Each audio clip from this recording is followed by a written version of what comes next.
কি দেখলাম যে ইসিজিতে যে গ্রাফ থাকে সেই গ্রাফে এখানে আমরা একটা দুটো তিনটে চারটে পাঁচটা কিন্তু ওয়েভ পাচ্ছি।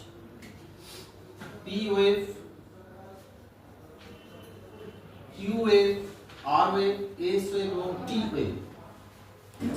ওকে, এবং তার মধ্যে এইটা হচ্ছে আইসোইলেকট্রিক লাইন,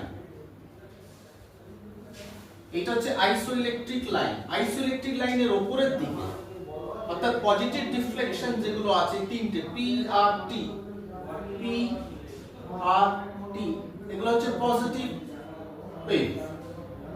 আর কিউ এবং এস এগুলো কিন্তু নেগেটিভ ওয়েভ, কারণ এদের ডিফ্লেকশনটা নিচের দিকে আছে। আইসোইলেকট্রিক লাইনের একেবারে নিচের দিকে আছে, ওই জন্য কিউ আর এস এটা হচ্ছে নেগেটিভ। এক মিনিট হলে বন্ধ। আর এটা হচ্ছে ইসিজি পেপার।